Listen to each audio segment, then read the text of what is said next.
skill sharing strategy session. Yeah, just to let you know that we are recording and we've just started recording. So if you don't want to have your face shown on the camera, then please turn your video off. All right. Yeah, so let's get started. We're a little bit behind time. I've just gonna start with a couple of announcements, and perhaps if Connie's here, can't see you, Connie, you might elaborate on this first one. So we've got an international student mobilization meeting coming up on February the 14th at noon. I think that's Zane. Are you here somewhere, Zane? Zane's on the call today. He's doing a training right now. So okay. Hey Badger, do you want to say something about that? I don't know too much about it, but it is kind of being shared on our Facebook. I think we've kind of tried to invite everyone to that, so like it can be like co-hosted by all of them. I'll put the link in the chat. Yeah. Anything to add, Andy, about the International Student Mobilization meeting on February 14? Okay, and announcement number 2, international training event. It will be on the first half of the Pathway to Recruitment documents coming up on February the 28th at 8 p.m. UK time. Do you want to add something, Connie, about that? Yeah, so we're just in the process of setting that up. We'll send out the details ASAP. It's basically, we've come to realize that maybe it would be good to have a session on the macro design of mobilization.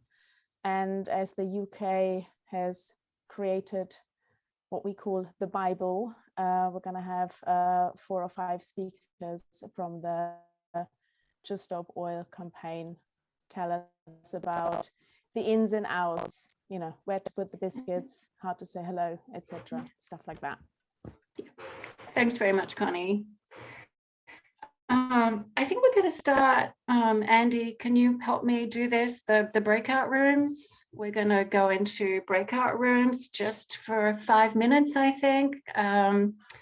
Yeah, acquaint ourselves with one another. And I've got some questions here to get you going, a couple of prompts. So what media practices have worked well for your group? What's not working quite so well in terms of media? And what are you hoping to get from today's skill sharing session, which is focusing on media strategy? I'll give you 5 minutes and see you when you come back.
With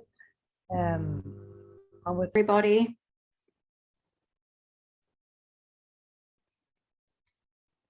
All right, I'm gonna move right along and introduce Bells Davidson and Liam Norton from the UK, and they're going to present on Insulate Britain's media strategy. Welcome, Bells and Liam.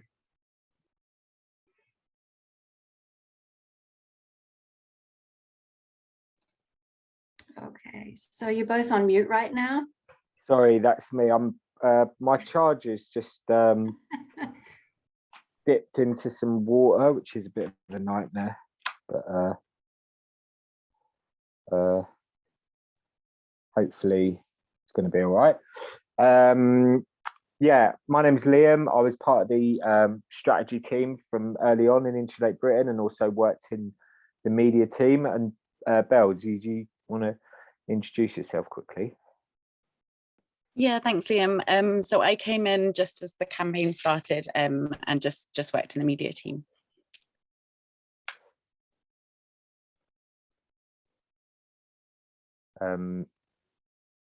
Yeah, anyway, I'm just gonna let it go because it's been a bit weird. Yeah, so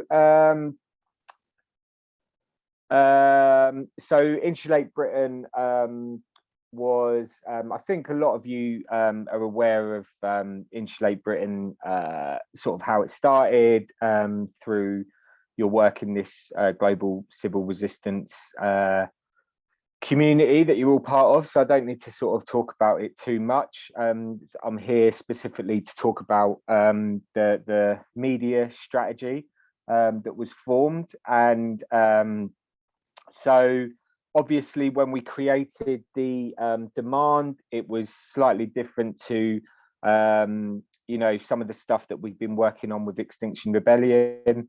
And it was this idea that we had this single really simple demand to insulate and retrofit all the UK housing stock by 2030, and to do the social housing, which here in the UK tends to be poor people that are not as well off, or tend to be sort of poorer people in society. Yeah, and that was to do the social housing, all UK social housing by 2025. So what did that do? So it did, in quite a cool way, it managed to bring together the climate movement with the social justice movement. Fuel poverty in the UK, when we started to look into it, there's different statistics say different things, but it's around 8 to 10,000 people each year die in their homes, basically because they can't afford to keep warm. More elderly people or disabled people that can't afford to heat their homes die each year. The latest statistics were around 6 to 7 million people in the UK that experience fuel poverty. So they have to decide whether to put the heat on, or eat properly, or be able to buy the correct hygiene products. So it's you know, it's a really prevalent issue here in the UK, fuel poverty. And what we decided to also talk about is that targeting this issue would create hundreds of thousands of meaningful, well-paid jobs. And I'll talk a little bit more about that in this sort of next section, when we talk about interviews, after Bells has spoken about press releases and the things that she was working on.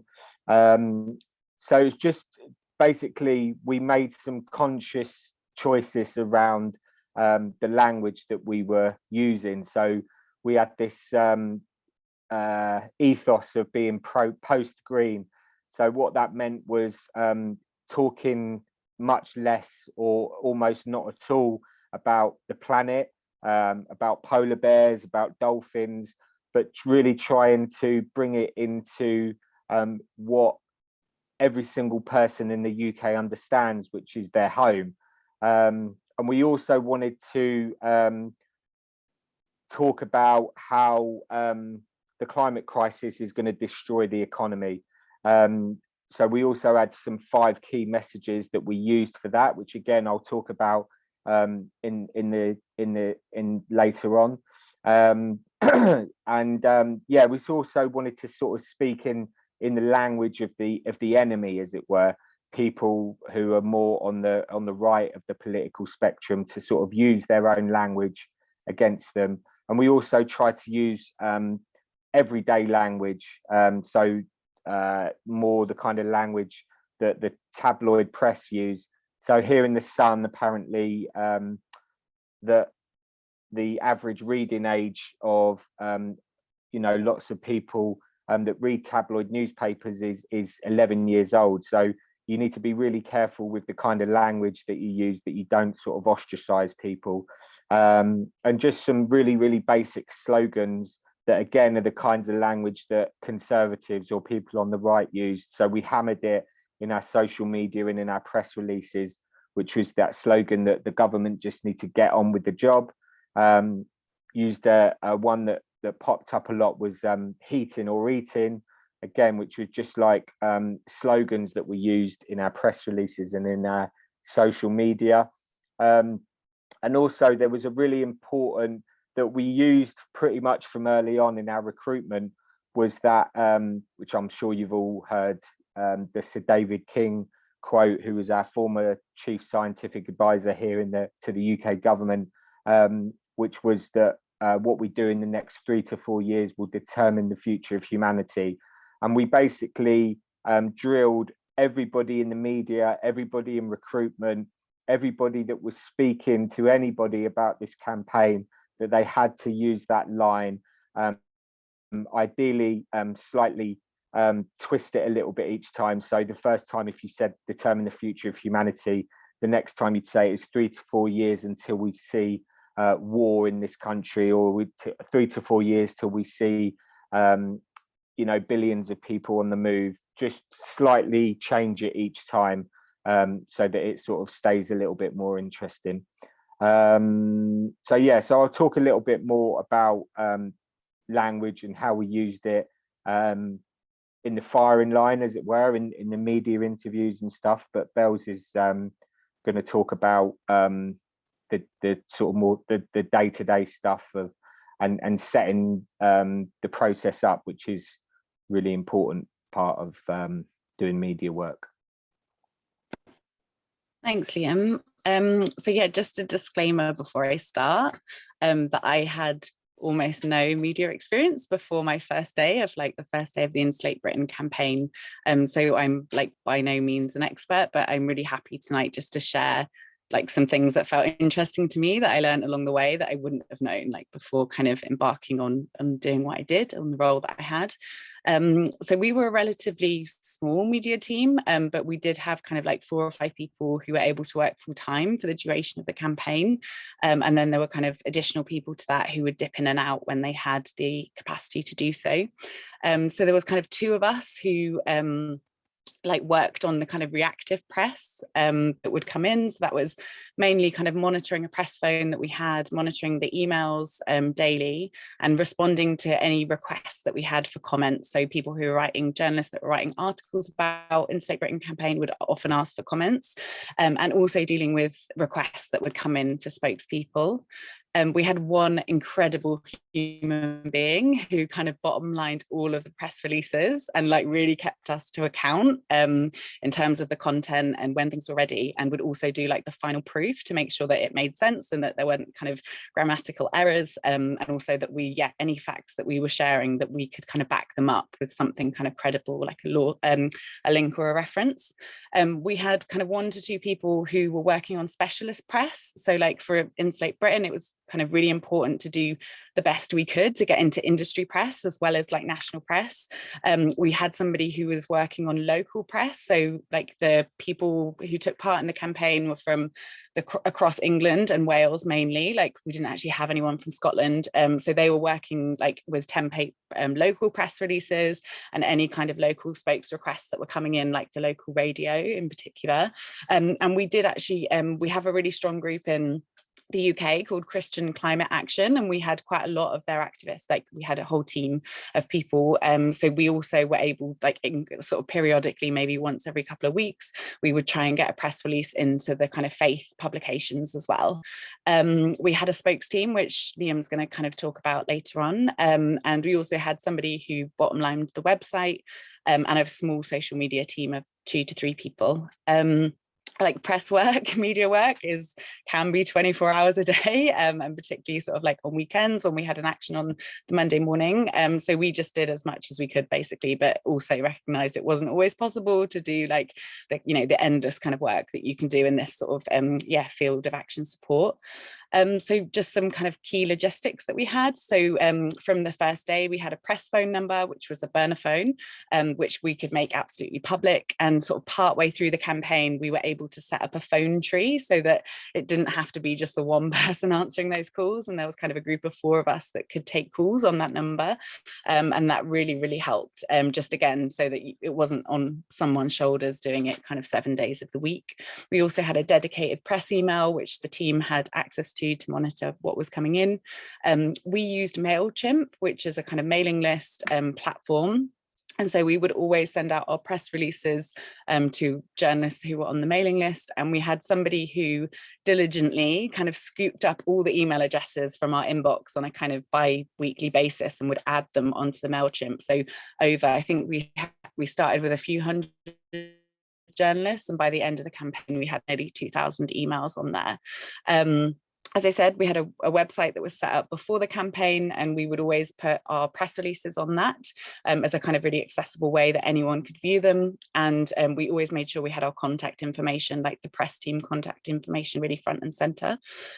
Further to those kind of things, we had a press WhatsApp chat, which we would just share like key updates from the campaign. And we would share our press releases with a link to the website and just with a really, really small blurb, like the headline and really like one quote or something that we wanted to kind of be really featured and prominent. And we had the advice early on to kind of keep that press chat really minimal so that people were kind of engaged, and also that they could get sort of the key information. So we would sometimes share like videos that we really wanted to be picked up, or like kind of key people, like people's images, like pictures that were featured in our press release, and that seemed to work really, really well.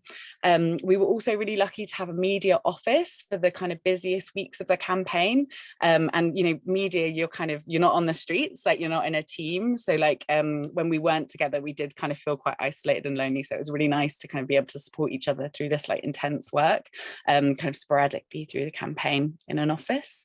And then, I was going to kind of go in a bit deeper into like press releases, and like, please forgive me if you've like, you're really versed in press releases, but it was really new to me. So it just kind of feels interesting to share.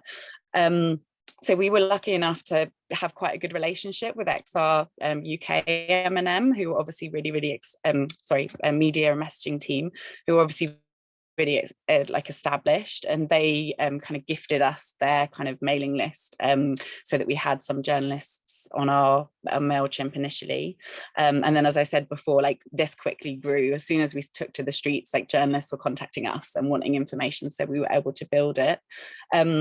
The timing of sending out press releases is really important in terms of how much engagement and traction you'll get. So sort of weekdays before 3 o'clock in the afternoon seemed like a key kind of cutoff point. And particularly things like Friday afternoon or sending a press release out over the weekend just gets like much less traction. And luckily, like our actions were kind of first thing on a weekday, so that kind of worked well. It was like we were kind of setting the news agenda with whatever we were kind of saying and doing in the morning.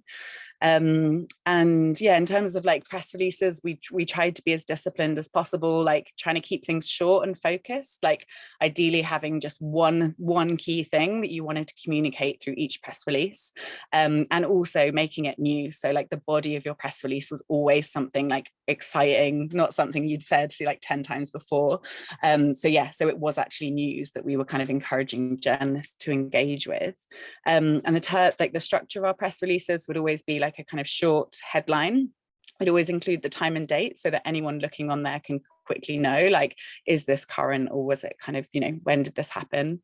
Then we would have the body of the press release, and then underneath that we'd always include like the press team contact, so the phone number, the website where they could find it, and the email address.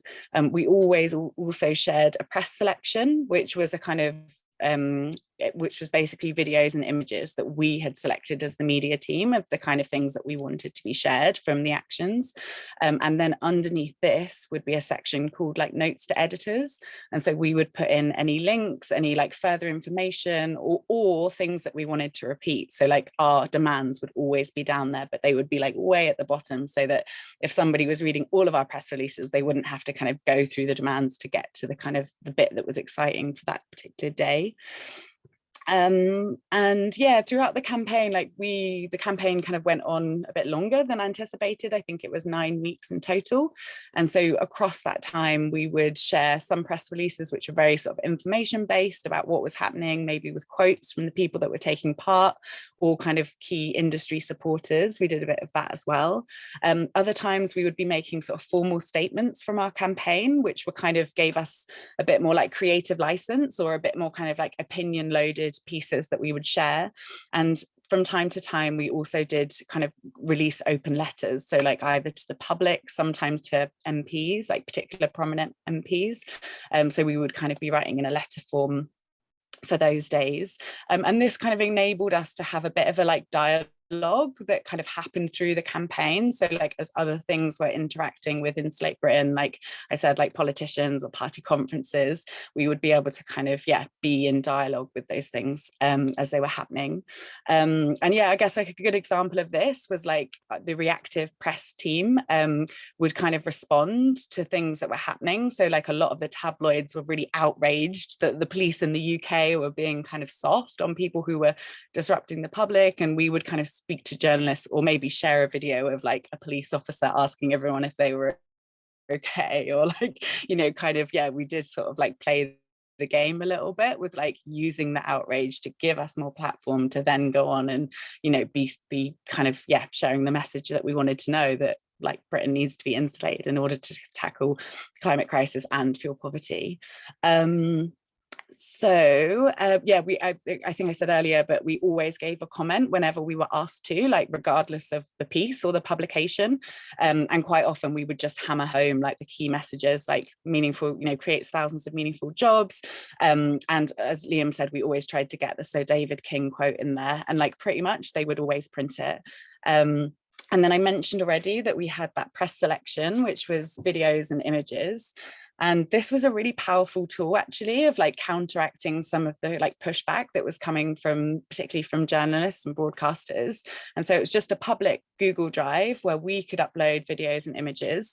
And like one of the things that I really remember was there was real outrage that we were kind of like stopping people getting to medical appointments, or, you know, stopping emergency services. And we were able to put on there like any video we had of an ambulance that was being let through. And actually this was the footage they had to use, especially in those first couple of weeks. So you'd see news items and they'd just be repeating like ambulances going through roadblocks, which was just fantastic because they were trying to say that that wasn't happening. And then, yeah, again, I sort of said like over the weekend, it feels more like social media is your tool. And we did have some things that we kind of like videos that we dropped over the weekend that were picked up on Monday morning. So that's kind of like another way to, when you're not sending out press releases, to still get kind of key updates out. And then the last little bit that I'm just going to speak about was how we kind of, as the media team, like supported the people that were taking action and the actions that were happening. So before the campaign sort of first went out on the roads in resistance, they asked everyone taking part if they were happy to be public to make a video testimony, which was just a really simple piece to camera that would be used like if anything, you know, if they ended up being put on remand or going to prison, just as a way to really kind of like humanize the people who were actually, sort of making the sacrifice to go out day after day. We also tried to get as many quotes as we could from the people who were taking their profession, really ordinary kind of relatable jobs that these people had, their names and where they were from. And again, that just kind of got more traction with like local press. If they could see on our press release, like, oh, that person's from this part, they're part of, you know, the UK, then they would often like be really interested in covering that person's story more closely. Another key thing that we did was that we embedded journalists, like national journalists, so with the teams that were going out. So the night before, all the kind of days before, we would ask if any journalists that we built relationships with were interested, and we would link them the night before with somebody from an action team so they could get the location and time. And one of our teams actually like shared with me afterwards that they felt like they loved bombed like some of the journalists that were coming out, and like just like so respectful and like showed the power of non-violence, and yeah, just kind of made them feel really welcome. They were a bit shocked to be kind of received so kind of respectfully into the team. And we always had like on the ground, so the action team would have a burner phone which was specifically for like sending images and videos into the media team. And that was how we were able to like tell the alternative kind of story of what was happening on an action.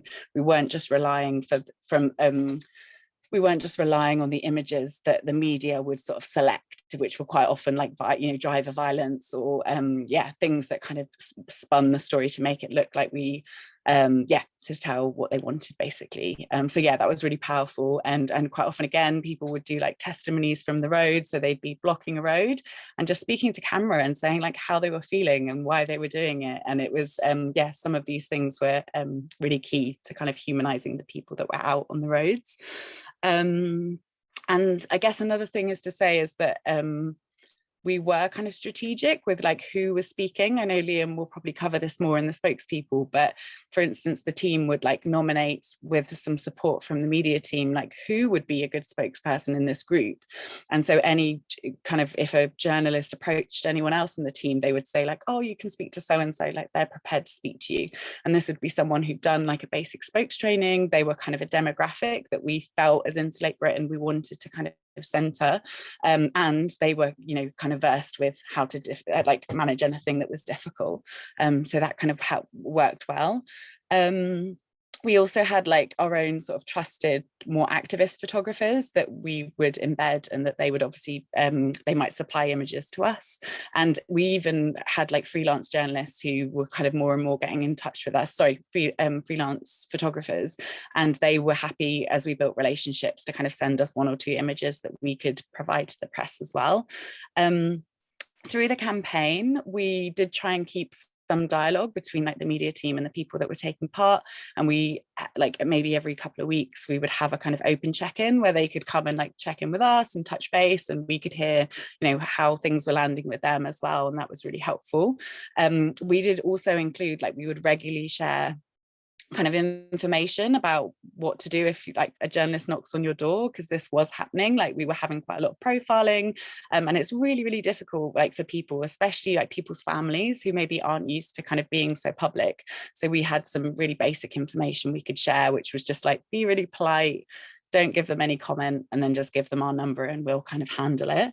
And then there was some other kind of decisions that we made as a campaign in terms of like press, that we had decided early on that we weren't going to show kind of violent driver violence. There was enough of that being shared by the mainstream media, and we were going to try and tell a different story, like, you know, show images of really calm roadblocks, and you know, maybe even drivers who were in support or thanking people, and we kind of reviewed that incrementally. And there was a time when we did show a kind of really violent thing that happened with somebody, but it was a kind of conscious choice at that point, like, okay, people need to see this, it's important for the kind of backfiring effect that might happen.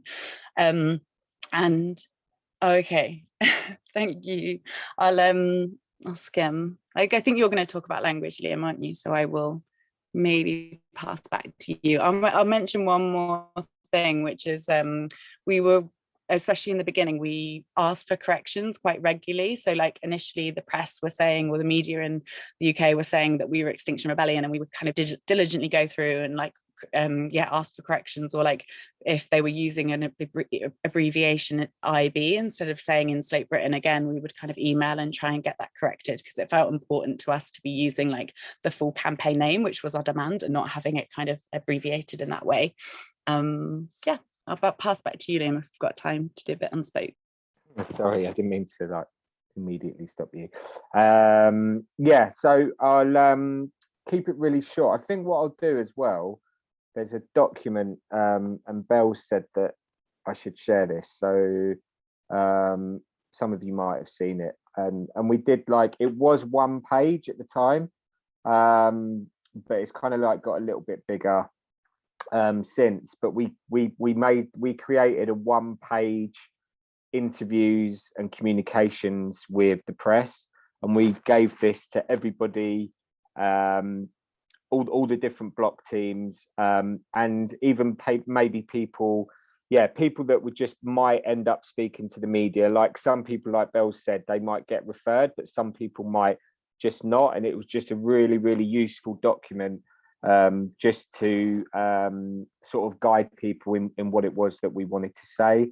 I'm kind of like aware that we've been talking for ages, so I just wanted to say, yeah, so I think like the main thing in terms of spokespeople was, like, the main thing is just to practice, especially like the national spoke stuff, people that are going to be potentially going on national television, or I know, like, certain countries, even like a regional TV, like in states of the US or in Canada or in Australia, like even a state kind of broadcaster is potentially going to be seen by millions of people. So yeah, just really practicing. And obviously there's nuance in the UK. Our right-wing broadcasters are quite harsh and tacky and tabloidy, and they just talk bullshit. So like really practicing, but by the end we kind of knew what our questions would be, and they were, why are you disrupting people? Insulation is going to cost too much. You're a hypocrite. Why aren't you in China? You're a communist or a Marxist. Rod, you're just led by that nutcase Roger Hallam. What's Roger Hallam said now? The government is doing what they can. So we knew the questions, and there was just 6 questions, and we would just drill in these practice sessions, these 6 questions. And whatever the interviewer may or may not ask, we knew what our 5 key points would be, which, as we've said, insulation reduces emissions, gives the best value for money, provides proper, meaningful jobs, stops fuel poverty. We talked about the demands. And the other thing that we got into every single interview was that as soon as a statement is made by the government that we can trust, we'll be off the roads immediately. We said that in every single interview. And yeah, I'm sort of helping to practice with JSO spokes, Just Stop Oil spokes at the moment. And it's kind of just occurring to me now, to be honest, as I'm speaking to you, is that in Insulate Britain, we did it really well because there's a small group of people, that it's got a little bit larger with Just Stop Oil. And I think that it's really important that you get that team spirit in a group of spokespeople, and that they understand that it's not about them as an individual coming across as a really intelligent, wow, that's an amazing thing you've just said. Like, we're all there to do a job for the campaign, and we have to understand that if we've got 5 key points that we've been asked by the campaign to say, we must say them. We have to say them. It's for the only reason we're there is for the campaign. And I think the other really important thing to say is that being a spokesperson is an act of service. It's not about our egos. And some people will get chosen for some things and some people won't. And we have to accept that with humility. And if you've done your training sessions correctly and you've fostered that group, that togetherness, then that should work out well. And my experience of being involved in, like, XR and Insulate Britain is the spokespeople session groups are some of the most supportive spaces that I've been in, and also some of the most fun. So they're really good. Also, if you've got block teams, like Bells was saying, to train people up who are going to be on the block team, who may get a camera just pushed in their face when they're sat on the road. Those spokes training sessions are really good ways to create spirit and have fun, in the weeks and months leading up to the action they're doing. They're really great at that as well. So yeah, so I think we've got some time for questions, and yeah, I'll stop speaking because we've want to hear from other great people here. Yeah, thank you so much, Bells, and thank you, Liam. So yeah, raise your hand if you have a question for either Bells or Liam. Let me see what's going on here. I will just mention there was a question or a comment from T-Bow in the chat from France. Thank you, Bells. Do you have the gist of what you've presented in written form? And if so, would you be happy to share that with the group? And a couple of other people chimed in as well. So Anya, please go ahead. Thanks, that was super helpful. I wanted to know, is there anything you would have done differently if you'd started out from the beginning, or anything you learned along the way, changed course? Mm-hmm.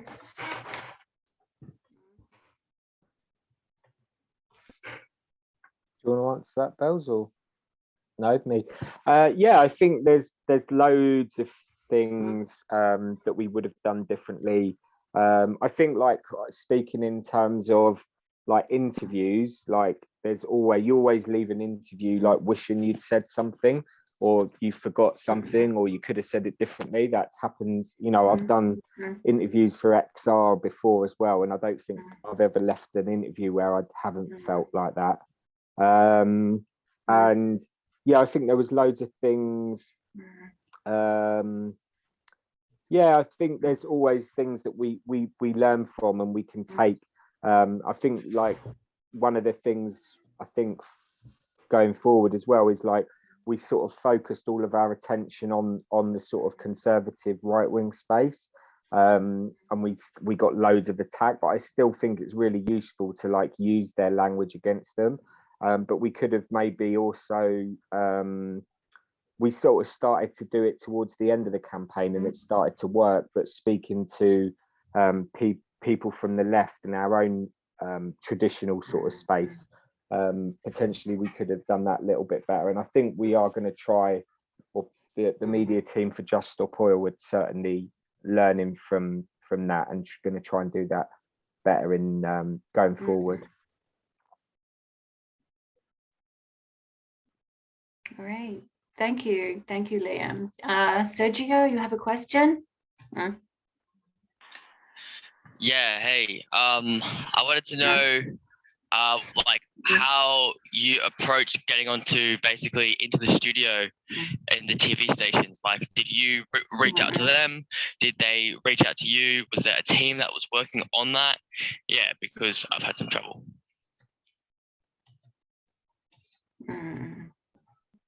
I take that one, Liam. Yeah. So I think we did approach kind of broadcasters that would speak to us, and we were lucky that we had kind of one local London radio who really, like, did the whole campaign, and they were kind of the only people I would say who were really interested in advance, and stayed with us. But yeah, I mean, my experience is that when we were out on the roads, it was impossible for them to ignore. Like, it was kind of such a big news story that people were blocking the M25, like this really iconic road, that, you know, most of our stuff was coming into us. Like, I don't know that we did a lot. I think we did, I suppose, like, yeah, I think that's really hard if you have, like, broadcasters and media that are just going to blanketly kind of shut you out and not invite you in. Maybe it's like using your social media to, like, really, communicate what you want to be happening. Because, like, to the previous question, actually, like, I think if there's one thing we could have done more of, it was social media. Like, we never really, you know, that's the way that especially young people get their media, like, they get their news. So that would be the only advice that I could offer. I think just really go hard on social media and hope that that kind of gains traction with the public, that then broadcasters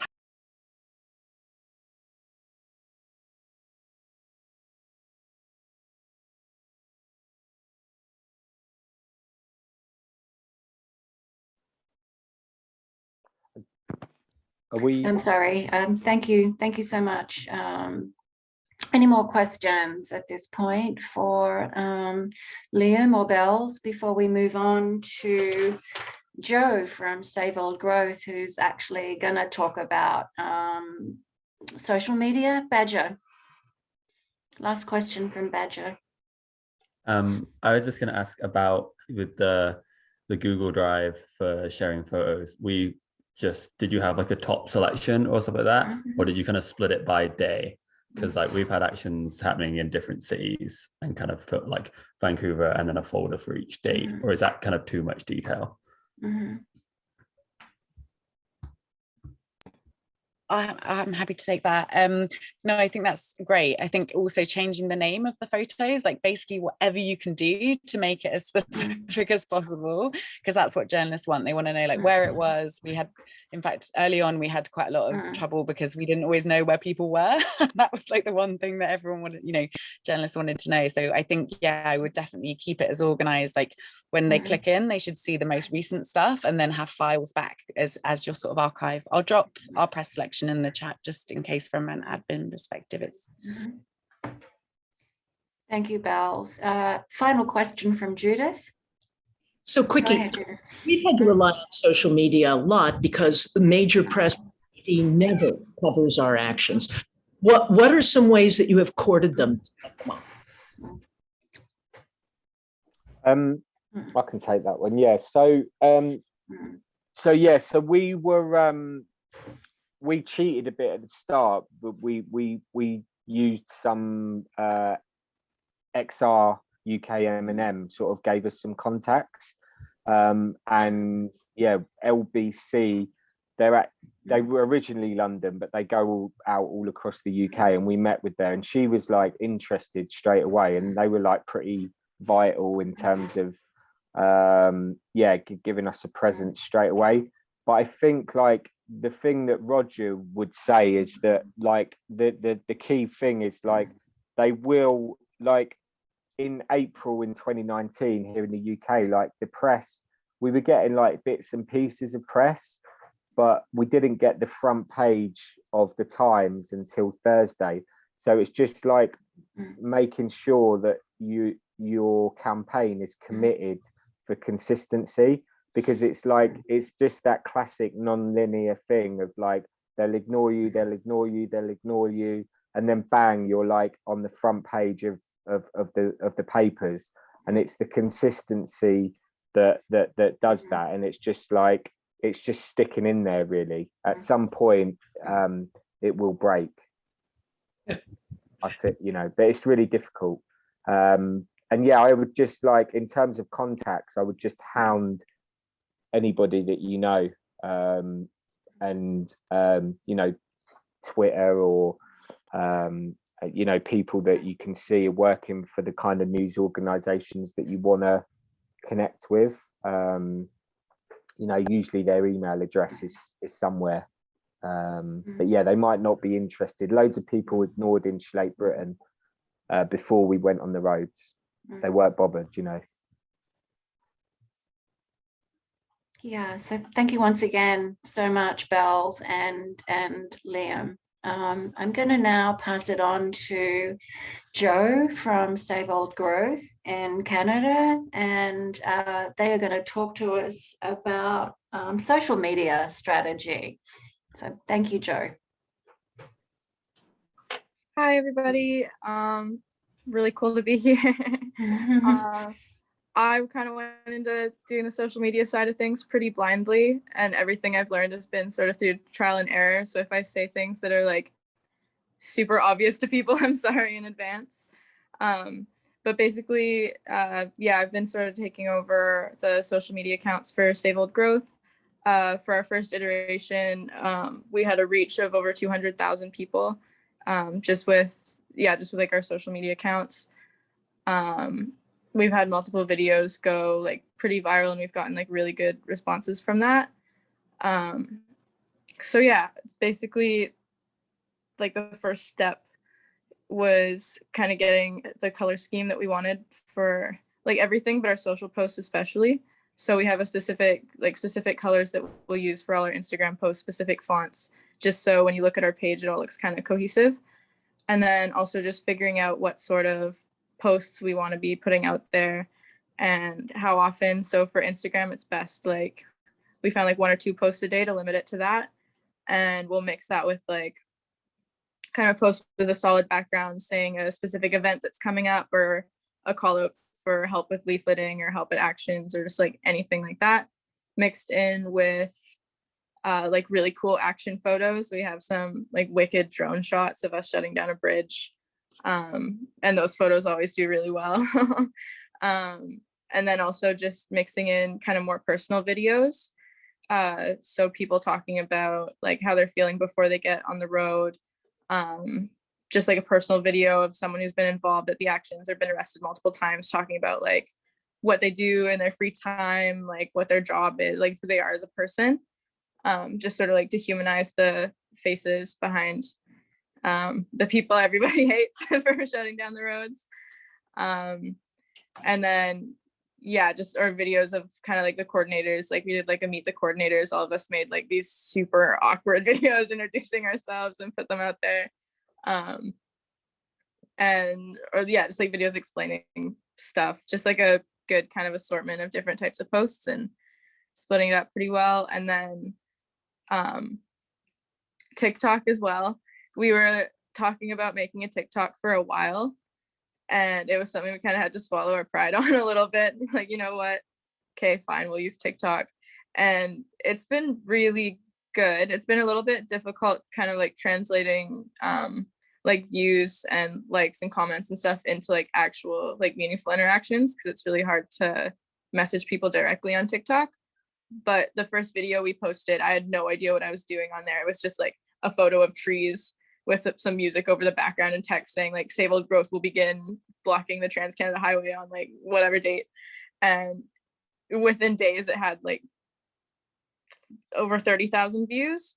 And we got like almost 2,000 followers or whatever on TikTok just from like that one post alone.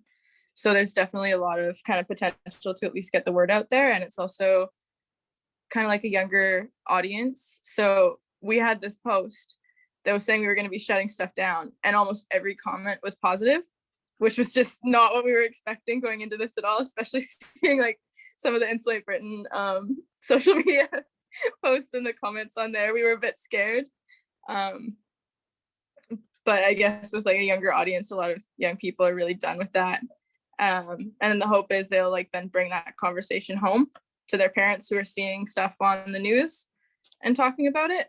They'll be like, oh, I saw something on TikTok about this and it's actually really cool and here's why. So that was good. And then Instagram Reels as well. Like if you have a video that you're posting on Instagram, to just like find a way to make it work for Reels as well, because then it's not just the people following you that see it, it's whoever kind of like in the area. And we've had a few of those get like, I think our most recent one has like 35,000 views or something, and a lot of comments. Unfortunately, a lot of the comments are people arguing over, there's like a big trucker freedom anti-vax convoy happening in Canada at the moment, and that's kind of what a lot of people are talking about. But yeah, so that's just been working really well. Yeah, I guess sort of using like TikTok and Reels, I think, is really good. You just have to swallow your ego a little bit or find a young person to do it for you. And then, yeah, like the personal videos do quite well. And just like an assortment of different types of content that you're putting out kind of on a regular schedule. And then like interacting with the people, like answer the messages you get quickly. If people are commenting saying like, oh, this is really cool, you can like message them and be like, yeah, it is really cool, here's how you can get involved, just like that sort of thing. Yeah, I think that's kind of the basics of what I'm doing. If people want to, were we doing questions like now, or did you, I think Badger was going to go over the press strategy stuff. Okay, you good with that, Badger? Thanks, Joe. Yeah, if we have a little bit of time, I'll keep it short. Okay, thank you. Yeah, we did this in the check-ins, but one of the biggest thing is like tweeting exactly when the actions are happening. So like our best tweet was like we were on the bridge and I took a picture of we shut down Ironworkers Bridge, which is on the Transcanada Highway, and this big iconic bridge in Vancouver, where we got these drone shots. But like literally during the action, like took a photo, breaking news, Ironworkers Bridge, and that was the one that got the most kind of retweets and things like that. And then we try to tag as many media as we can when we do that. The drone shots and stuff we kind of got afterwards, and like immediately try and get them into that folder as soon as possible, just so then, like, you know, someone's on social media sees that. If they're press, they like, there was drone footage on some of the like online news sites that same lunchtime that we'd got in the morning, so that was really effective. So yeah, that's the one, yeah, for Twitter. And obviously it's difficult if you have groups all over, so like trying to get them again to like send you those photos as it's happening, I think is our best way to try and maximize it, and then like see if press can come up. Also for like trying to get press to get to a thing when you're blocking the road is a little difficult because you've blocked the road. So we would call them like in the morning really early, call the press phone numbers maybe like an hour before we were going to go on, being like, here's the meeting location. And we actually had CTV, which is one of the big broadcasters here, like at one of the places where we'd block the highway in a really inaccessible place where it's really narrow, so it was good for us to block. But yeah, this like CTV guy was there that was actually interviewed before, and he was like, oh great. And they got live footage and like interviews with people while we're on this big highway. And again, that's really powerful stuff. Not everyone is showing up to that yet, but we'll see in the second iteration.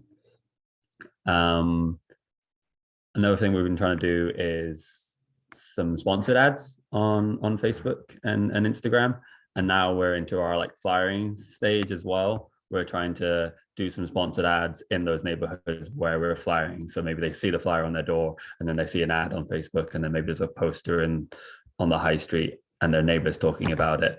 Hopefully then they're gonna, it's gonna be enough. And like actually it's great with all our flyers on the doors, neighbors that we've heard people in that neighborhood like talking about it. Did you have one on your door as well? So again, that just kind of constant bombardment of yellow and green, those colors were good. And yeah, we also got on some radio interviews. We haven't got any TV interviews yet, but that's really good, because often lots of people who drive are listening to the radio the next day, so maybe the people who are stuck in traffic can then hear that.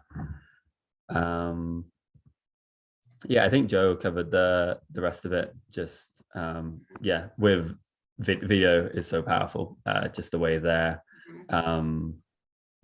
algorithms work now. Lots of them are promoting video, and yeah, we're doing things like TikTok or like Facebook ads and stuff like that. Even if you're like, oh no, I can't do it, like just do it. We're willing to be arrested for this shit.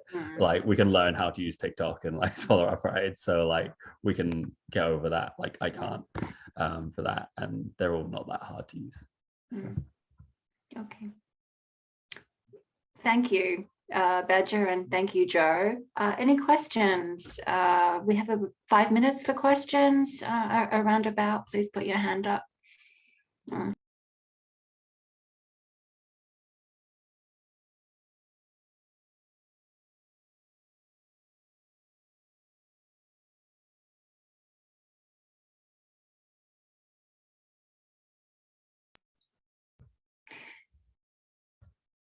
Okay, it doesn't look like we have any questions. So Alfred, do you want to go ahead? Thank you. Yeah, I have a really short one. So I'm I don't know if I'm old, I'm only 28, but I don't know what Reels is. What's Reels? Is it on Instagram? Yeah, it's sort of like it's similar to TikTok. I'm apparently old too. TikTok, where it's just like a bunch of videos that people can swipe through, but it's just like it's on Instagram. So there's like an option if you're making a post to like make a reel. So yeah, it's just a thing on Instagram. Okay, cool. Thanks. Okay, thank you. I'm going to take a question from Nelson and then from Michelle. Okay, hey, yes, Nelson. sorry, sorry, I'm in the dark now. For Joe, yeah, you said like for leafleting and flyering, like you made like a public question out. Like how exactly did that work and how successful was that? Sorry. Oh, like a call out for people to do leaflets. Yeah. Yeah. Yeah. Yeah. So yeah, it's sort of like it was like a public question out, and then we We had a few people respond. Not as many as I would have liked, but we did get a few people who said they were down to help out from that one post. So I mean, like it's worth doing the public call-outs. Like that's how I originally got involved with this sort of thing, was like a public call-out for XR asking for arrestables. I was like, oh, I could do that. So like they do work, and now I'm here. So like I think they're worth doing. Yeah.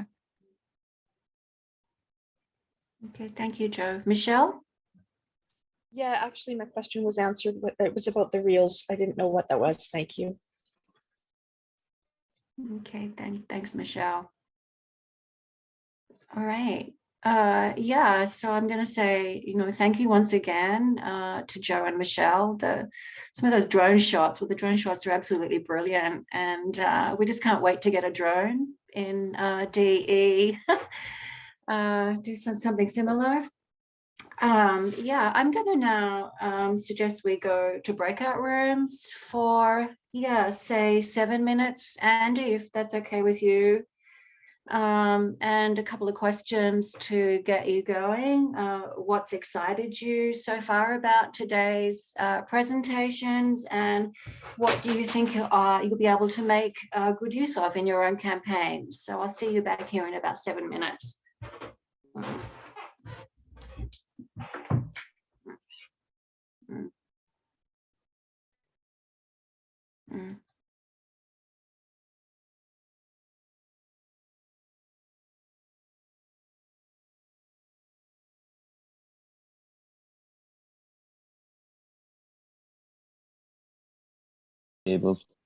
This meeting is being recorded.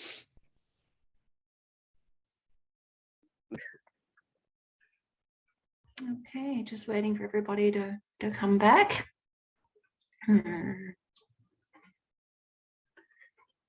Okay, I'm going to pass it straight on now to Larch Maxey from Stop Oil Hunger Strike, and he's going to be chatting to us for a few minutes about a UK hunger strike action that he's proposed. So are you there, Larch?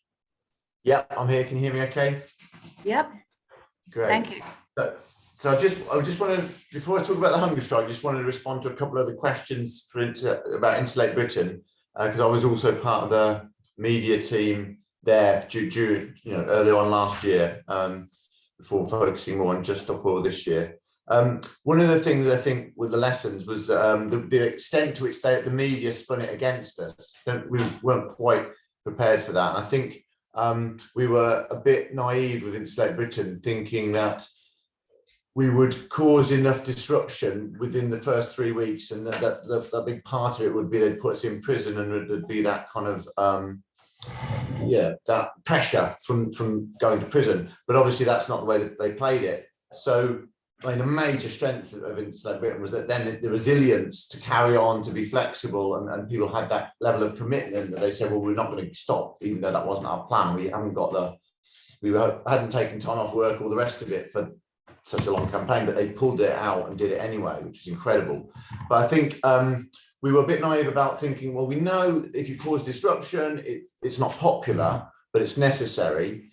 But there is it's a bit more nuanced, I think, that if you have to kind of, we know if everyone absolutely universally hates you, then the government can ignore you, or they can get away with repressing you, and people will tolerate it. So there's a sort of, we got, I think, at one point, close to getting below sort of 5% support from the public. I don't think we ever managed that, but it was close at one point. And that was sort of touch and go. If we'd gotten much less popular, then it would have been, it basically doesn't optimize pressure for change. You need to cause the economic disruption, but have enough sort of public tolerance, if not public support, that it optimizes that economic pressure. So there is a nuance there, there's a sort of balance. And I think one of the lessons from Insulate Britain is just to pay attention to that. So yes, we have to cause an intolerable level of economic disruption, but we kind of have to do it in a way where we have that kind of space for causing that disruption. And so that's what led me to think about the hunger strike, because the idea of the hunger strike is what are the things we can do now with Just Stop Oil before we go into disruption that help us create enough space that we can cause the necessary level of economic disruption and bring enough people with us that will optimize the pressure that brings. And but before we go into a hunger strike, I think a couple of lessons through Insulate Britain was that we had this 10-day pause at one point, and that was incredible, the way that shifted things, and that we went from sort of 5% support on social media to 30% once we came back after that pause, because people had such a short memory, they forgot about the disruption, or they forgot about how the media was spinning it, and then more people were sort of going, oh, well, actually they've got a point. So that was really interesting. And then, yeah, like Liam was saying about the way we were started to use the media, the left, I mean, and using allies. I think we were, I think, yeah, going forward, I think campaigns can just be a bit more like trying to, yes, do the thing about using the right wing's language against them, but also doing it in a way that keeps the doors open and keeps the recruitment coming in from the left, taking allies wherever you can get them. What else was I going to say? Oh yes, really key lesson is once you're the news, use it. So like we were doing press releases, which none of us would have expected to get national coverage in normal times, normal circumstances, but we weren't in normal circumstances. We were Insulate Britain in the middle of this disruptive campaign, which was news. So once you are news, you can almost sneeze and they'll cover it if you get it right, and they'll repeat your press releases verbatim. So there's a massive opportunity there once you've done the hard work of causing the disruption and creating the kind of phenomenon. So I think that's a real key one. And oh yeah, the last lesson from Insulate Britain, I think, is about the bottom line is economic pressure for change. So Insulate Britain didn't generate enough economic pressure for change, but it did an amazing media campaign, and it did an amazing job in loads of ways across all sorts of areas, and did get, like the BBC's environment correspondent going, bloody hell, you've done more in 3 weeks than I did in 30 years. We got the Labour leader putting insulation at the heart of his speech to party conference in the middle of the disruption while slagging us off completely. So we were getting in the ballpark of the sort of pressure, but it wasn't enough economic pressure. So that's with Just Stop Oil. That's one of the lessons that we've learned from that, is actually we're really focusing on economic pressure. So given that so that now we're going to talk about the hunger strike. So given with Just Stop Oil, we have to cause, about 100 times more economic disruption than Insulate Britain caused. If you can gauge it by the fuel protests in 2000, which caused about 100 times more pressure, and they got a U-turn in 8 days. So yeah, if we need to cause that level of disruption and not have everyone in the country universally hate us, then how do we do that? So there's many ways we can do that. We can start to kind of develop links with sympathetic journalists that are ready and primed to cover us, once we go into disruption. We can create our own media that's ready and primed so that once we go into disruption, it's there to kind of feed the media a bit. There's many other things we can do. And I'd love to kind of crowdsource this amongst everyone here to think about those things that we can do before we go into action, which help to create as much space as possible for that disruption, so that we maximize the pressure for change. So the hunger strike is one, because it's basically bringing the sacrifice into the same temporal space as the disruption. So what the clever trick the government did was it used injunctions instead of it had the powers to put us in prison, but it chose not to. And so it delayed the prison till after. With Insulate Britain, there was a disruptive phase, then there was a sort of pause, and then there was the sacrifice phase when people were going to prison. And that generated its own pressure and great mobilization, but they weren't combined. So with the hunger strike, the people are going to be on hunger strike going before the disruptive action. So that's already started. So it allows us, the media team were really keen that the hunger strike went before, so that our spokes can be saying, yeah, we're having to cause disruption because look, when we do other things that are legal and legitimate in your eyes, they don't work. People have been outside Parliament every day on hunger strike for X number of days, and it's been ignored. That's why we're having to cause disruption. So that's one part of the logic with the hunger strike. Well, it's to give us that ability to say that and call them out on their bullshit and saying we can't, well, we've got no right to cause disruption. Well, of course we have to. And also then it brings the sacrifice into the same arena. So you've got people there visible every day on hunger strike with their vulnerability and their sacrifice. And so I've been involved in hunger strikes in the past. In the UK, and globally, we did one in 2019. We had 500 people on hunger strike. Most hunger strikes throughout history don't achieve the demands that you're after. But there are a few exceptions. And we've had two amazing examples of this recently with Switzerland and with Germany, because they were willing to go beyond the point of normal people going, oh my God, how so once everyone's scared for these people on hunger strike, then you start to get in the ballpark of success. So it was incredible what they achieved in Switzerland and Germany with their hunger strikes. They got their demands met. Also by having a very low, moderate demand of just getting a meeting allows you to get a win. And it's so powerful when that happens. So what the design of this hunger strike is that the hunger strike doesn't have to do all the heavy lifting like those two did in Sweden and Germany. The hunger strike just supports the heavy lifting that's being done by the economic disruption. So that's the sort of design and the thinking, so that the hunger strike will become much more effective potentially because it's paired with this disruptive action. So that's one of the sort of designs of it. The other is that if it's really focused on, at the moment, we've got two people that are willing to go like they did in Sweden, Switzerland and Germany. They're willing to be like just really firm and saying and committed and saying we're going to keep going on hunger strike until our demands met. We're not going to say this is for a week or 2 weeks or 4 weeks. We're on hunger strike because this is an existential threat. We're going to keep going. And that in itself, as we saw with those two examples, will create pressure for change. So once we're into sort of week 3 or 4 of the hunger, well, so week 4, say, of the hunger strike and beyond, and if we've still got the economic disruption happening from the campaign, then these two are going to synergize and create incredible pressure. That's the sort of thinking. But there's a number of different logics to it. And part of the logic about the vulnerability and the sacrifice is also about a coalition building. And this is a really important part of Just Stop Oil, part of the learning from all of the different movements, including Insulate Britain and others. So movements like the Freedom Riders, they succeed because you have this vanguard that push through, willing to do whatever it non-violently takes. And then others around them forget their differences and they get in a coalition behind them to support them. And that's what we're looking to try and achieve. That's one of the key things we're trying to do between now and going into disruption, is building this coalition.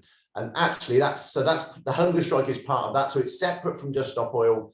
It's its own entity, so that people that can't do or don't feel in a position to get arrested or go to prison, they can join the hunger strike and they can support the hunger strike. And then an expansion of that is the vigil and the fast, which is even more moderate, even more gentle way in for even more people. So that's and so we're reaching out actively to trade unions, to churches, to anyone in society that will get behind the demand. And if they can get behind the demand and commit to non-violence, then they can be part of the coalition. And it could include anyone. And we're hoping it's going to include NGOs and all these groups that we've tried to bring in before. So this is one way of trying to do that. So that's the hunger strike bit. And we're really, we wanted, and Angus is on this call as well. He's done an amazing job of doing a lot of the back office support for the previous hunger strikes and for this one. So we have a website where you can register for the hunger strike. And Angus is more than happy to share the things that we've got. We've had a conversation about whether the hunger strike, there should be a international shared name and structure for it. But I think it really has more power when it's directly linked to the individual national demand. We've got so many specific demands in this space on this call with all the different groups, that I think that if the hunger strike is tailored and it's specific to that country, to that demand, it's probably going to be most effective. I think going forward for the next iteration, the more we can kind of coalesce around the same demand and the same name, the more powerful we'll be. But for now, I think that's the way we should structure the hunger strike. But Angus is absolutely there to support you. We look to try and help others within your other campaigns to have this hunger strike element, if you're willing to, because it can, like this one, draw in other people to bring additional element to your campaign.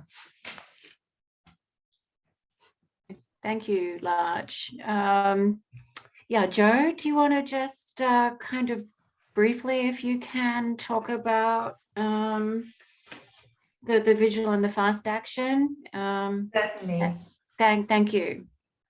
Yeah.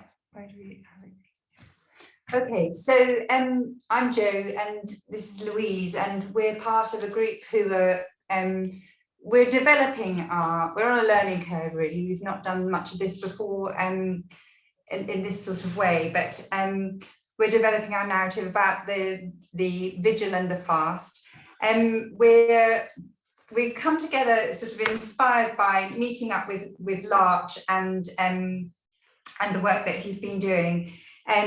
We're being keen to identify as an independent group, the Vigil and the Fast, not to be seen as sort of directly associated with tactics, but associated and aligned with demand. So we're been looking for creating doorways for entry into action for diverse people, community. We live in a part of Birmingham where it's a very diverse community of communities. We seeing the Vigil and the Fast as a way in for people who, Black people and people of colour, people for whom they're the chief breadwinners in their families, people with vulnerable dependents, non-arrestables, people with insecure citizenship status who would otherwise not necessarily find a way into action or are struggling to find a way into action. So we're really emphasising safety and security for people, complete legitimate place to be and to take part. We've taken quite a bit of time about developing our name. We're calling ourselves Beyond Fossil Fuels Together. Together has been a really important part of it, a real sense of inclusion, about not getting stuck on people getting stuck on their own individual carbon footprint, things like that, their personal sort of stuff, but actually coming together to take action and building a raft for people to really get on board. There's a sense of developing the narrative about beyond, about imagining beyond, imagining the process of relinquishing things, about developing discipline. We're drawing on a lot of people from faith communities. So our group includes Christians, Buddhists and Muslims. From Muslims Declare, Christian Climate Action, XR Buddhists, XR Quakers. We've got people in the group who have had experience with Vigil. Vigil for the Earth, you can Google it, there's Sacred Earth, Love and Grief for the Earth, and had a presence at COP. One of our group did a 365-day leading up to COP, daily vigil towards COP. Another person in the group was inspired to create and lead the Camino to COP, which was the walk from London to Glasgow. So aspects of pilgrimage, so stuff about sacredness is quite important, but not necessary. So I'm drawing on that experience of fasting in Christianity. It's going to coincide with a part of Lent and our Muslim friends and their experience of Ramadan, that sense of developing discipline, about getting alongside each other, about identifying with people who already are missing meals because of food insecurity, and making that terrible choice between food or heating their homes. So those things being really linked to our food bank here in Balsall Heath is really heavily loaded. We had a fantastic occasion yesterday evening because people are really raring to go. It's really brilliant. We had a evening at the local church here in Balsall Heath, which happens to be a historically Black church. So a lot of people originally from Barbados with heritage from the Windrush community. There's also hosts a Ghanaian church and an Ethiopian church locally. So we had people from, we've got Yemeni community locally, Pakistani community, and Bengali community, and they were all present and they really absolutely get it and got it and are ready to go with it and already talking about starting their fasting every Friday already now. So people can develop and go with it themselves. Just looking to see what else we wanted to say. We wanted to talk about engaging imagination and compassion, and just building this, I'm wanting to be really careful about that narrative about, sort of, there is going to be a process of one action following another here, and we're going to create the sort of the ground, or prepare the ground, but there's no sense of that anything should be said to have failed, and so therefore you've got to do the other. It's all contributory, and that's a really important thing, to just make sure that nobody feels that they've been set up, or there's no sense of one thing having failed, so therefore that it's all contributory, people expressing what they need to do in their different ways of doing it. So I don't know, was there anything else? Oh yeah, just to finish that, yes. So it's sort of grown partly out of, we had a Birmingham Council of Birmingham Faith Leaders group evaluating stuff post-COP, and thinking about what we might do. And there was, we came up with 3 V's, which we felt we needed to vigil, be visible, and be vocal.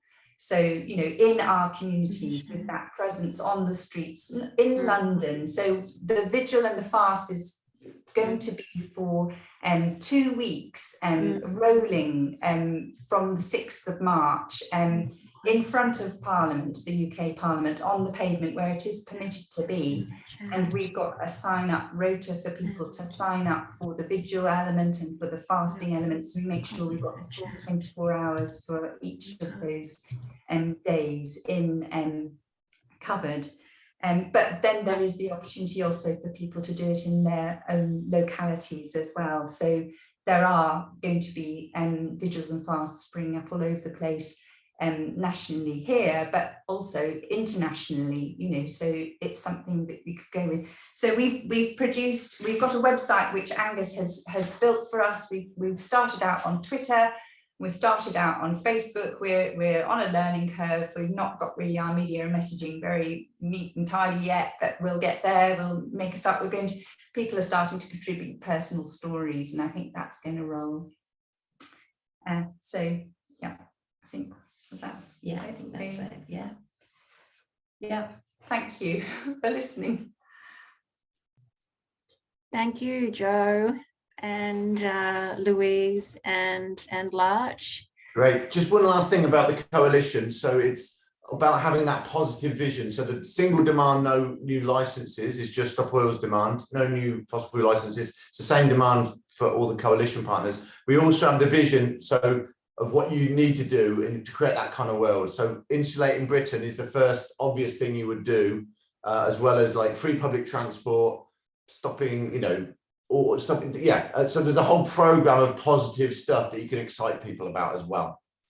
And that's really helpful for bringing coalition partners on. Whatever it is their pet thing, like stop HS2 or stop the road building program, oh yeah, we'll add that to that vision, because of course it's a no-brainer. And then it helps people on with you. Yeah. Okay, thank you so much, Larch. I'm just going to ask Jo and Larch to perhaps put your emails into the chat. We don't have time for questions right now. We've run a little bit over time. If you could put your contact details into the chat, and I'll leave that open for a few minutes so people can reach out to you with questions. If you're there, Angus, could you also put your contact details into the chat so people can reach out to you and ask you questions about your respective proposals? We've got a website with a Proton Mail address, which I don't know, which Angus can put in. You're welcome to contact. Okay, thanks, Angus. Yeah, that's great. All right, and yeah, I'm going to wrap it up by just thanking everybody for coming. This has been a fabulous session. It's great to see you all. I'm just going to suggest we wave goodbye to one another. on the chat, and look forward to seeing you in a couple of weeks. Bye. Bye for now. And just a reminder, Thanks, everyone. subscribe to the there's a link for the YouTube videos where you can see previous recordings. And if you just sort of subscribe or whatever, this recording will be up there in a day or so. So that's the last message in the chat. Like, comment, and subscribe. Learn and share with your teams.